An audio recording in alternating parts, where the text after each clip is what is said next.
ఆదిత్యాయ చ సోమాయ మంగళాయ బుధాయ చ గురు శుక్ర శనిభ్యశ్చ రాహవే కేతవే నమః.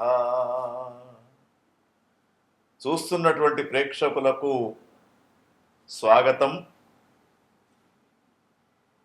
అనేకమైనటువంటి జ్యోతిష్య గ్రహ ఫలితాలను తెలుపుతున్నటువంటి మన ఛానల్ను వీక్షిస్తున్నటువంటి ప్రేక్షకులకు సబ్స్క్రైబ్ చేసుకోవాల్సిందిగా కోరుతూ,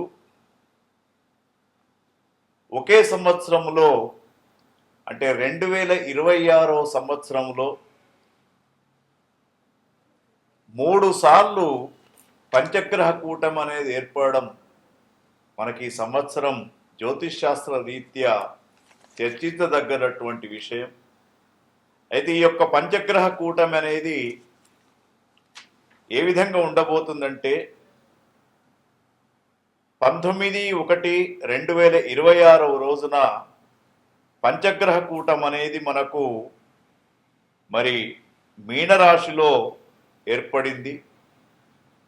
అప్పుడు కొంతవరకు అనేకమైనటువంటి మార్పులు రావడం, అదేవిధంగా ఇప్పుడు ఫిబ్రవరి 18వ తేదీ నుండి మార్చి 1వ తేదీ వరకు మరొకసారి పంచగ్రహ కూటమి వస్తూ ఉంది. మరి పంచగ్రహ కూటమితో ప్రపంచ దేశాలలో, మన దేశంలో, మన ప్రాంతాలలో ఎన్నో రకాలైనటువంటి విషయాలు మనం గమనించడానికి అవకాశం ఉంది. మరి ఫిబ్రవరి 18వ తేదీ ఏర్పడుతున్నటువంటి పంచగ్రహ కూటమి కుంభరాశిలో ఏర్పడుతూ ఉంది. కుంభరాశిలో శతభిష నక్షత్రంలో ఈ యొక్క పంచగ్రహ కూటమి ఏర్పడుతూ ఉంది. మరి పంచగ్రహ కూటంలో ఉన్నటువంటి గ్రహాలను చూసినప్పుడు ఆరోగ్యమిచ్చే గ్రహమైనటువంటి రవి, మానసిక ఉల్లాసాన్నిచ్చే చంద్రుడు, బుద్ధిబలాన్నిచ్చే బుధుడు, తర్వాత కళారంగానికి, దాంపత్య జీవితానికి మూల పురుషుడైనటువంటి శుక్రగ్రహం, అదేవిధంగా అనేకమైనటువంటి ఇబ్బందులకు గురి చేసే ఛాయాగ్రహమైనటువంటి రాహు, ఈ 5 గ్రహాలు కూడా మనకు 18వ తేదీ నుండి మార్చి 1వ తేదీ కూడా పంచగ్రహ కూటమి ఏర్పడడం, ఇది కొంతవరకు జ్యోతిష్ శాస్త్ర రీత్యా ఏ సంవత్సరం కూడా ఈ విధంగా ఏర్పడలేదు. మరి ఇప్పుడు గమనించినప్పుడు ఈ యొక్క పంచగ్రహ కూటమి ఏర్పడినప్పుడు దీని ద్వారా ప్రపంచ దేశాలలో, మన దేశంలో, మన ఇరు రాష్ట్రాలలో, అదేవిధంగా ప్రకృతి పరంగా ఎన్నో రకాలైనటువంటి విషయాలను మనం తెలుసుకోవాలి.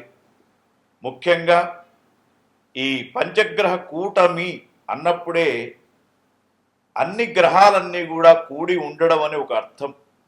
అదేవిధంగా ఇరు రాష్ట్రాలలో కూడా పార్టీల కూటమిలు ఏర్పడే విధంగా కనబడుతూ ఉంది పంచగ్రహ కూటమితోటి. రెండవది, భారతదేశంలో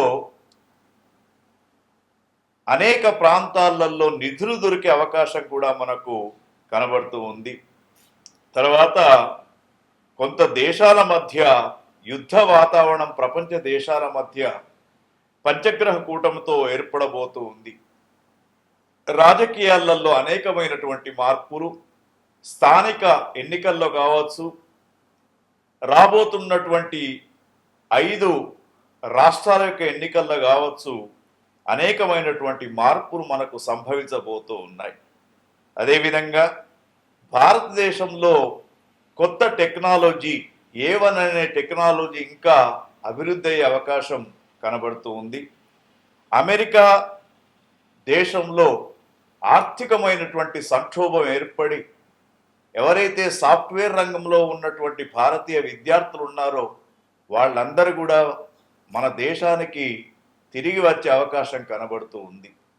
అదేవిధంగా మరి చాలామంది 3వ ప్రపంచ యుద్ధం రాబోతుందని చెప్తూ ఉన్నారు, కానీ 3వ ప్రపంచ యుద్ధం ఇప్పుడే రాదు.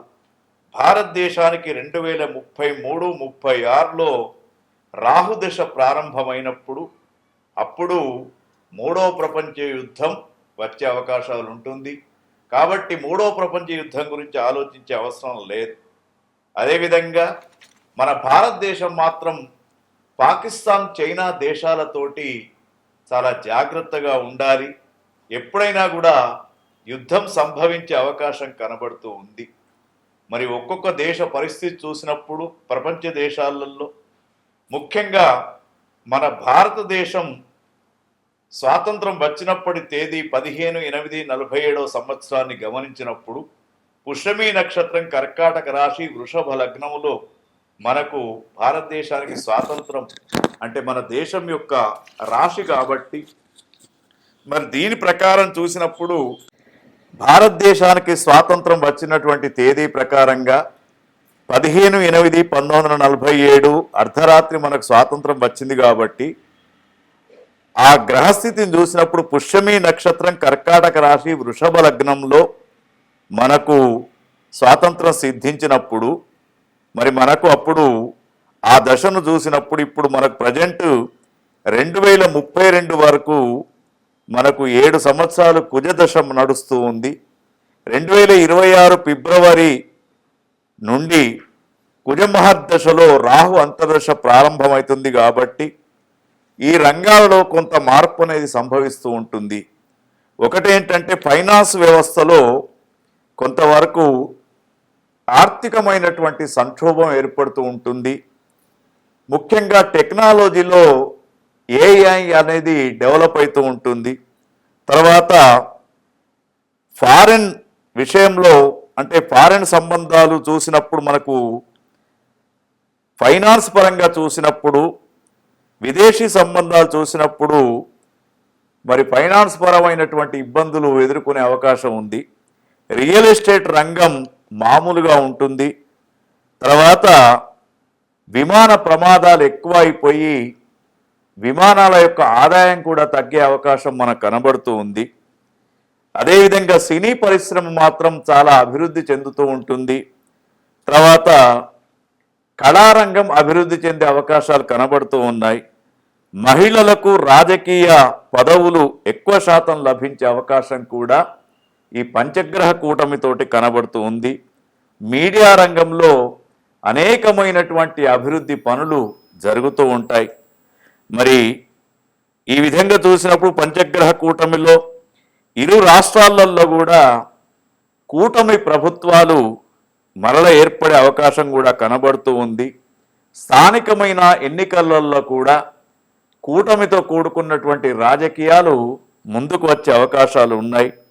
తర్వాత మరి ప్రకృతి పరంగా చూసినప్పుడు కొంత వైరస్ల యొక్క ఉత్పత్తి జరిగి గాలితో కూడుకున్నటువంటి రెస్పిరేషన్కు సంబంధించినటువంటి అనారోగ్య పరిస్థితులు భారతీయులలో ఎక్కువగా కనబడే అవకాశం ఉంది. కాబట్టి మరి మనము ఈ యొక్క పంచగ్రహ కూటమి అంటే జనవరి, ఫిబ్రవరి, మార్చ్ ఈ 3 మాసాలు కూడా భారత ప్రజలంతా కూడా జాగ్రత్తగా ఉండాలి.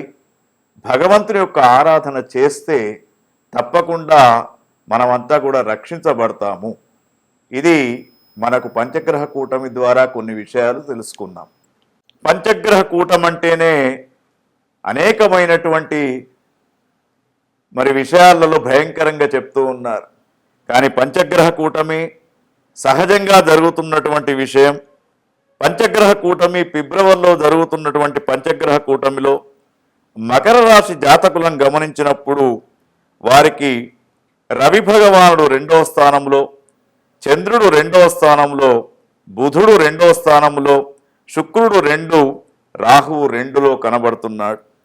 మరి పంచగ్రహ కూటమి 2 మాసాలు వీరికి అనుకూలంగా ఉన్నటువంటి గ్రహాలు 2, బుధుడు, శుక్రుడు. అంటే ఎన్ని కష్టాలు వచ్చినా కూడా వీరి యొక్క తెలివితేటలతోటి చాకచక్యంతో ముందుకు వెళ్తూ ఉంటారు. శుక్రగ్రహం అనుకూలంగా ఉంది కాబట్టి కుటుంబ వాతావరణం బాగా ఉంటుంది. కళాకారులకు, సినీ రంగంలో ఉన్నటువంటి వారికి, మీడియా రంగంలో ఉన్నటువంటి వారికి మంచి ప్రోత్సాహకాలు అభివృద్ధి అనేది కనబడుతూ ఉంది మకర రాశిలో ఉన్నటువంటి వారు. అదేవిధంగా మకర రాశిలో ఉన్నటువంటి రైతన్నలు, వ్యాపారస్తులు, తర్వాత మీడియా రంగంలో ఉన్నటువంటి వారికి విశేషమైనటువంటి ప్రతిభ కనబరుస్తూ ఉంటారు. వాళ్ళు వ్యాపారస్తులకు లాభాలు కనబడుతూ ఉన్నాయి.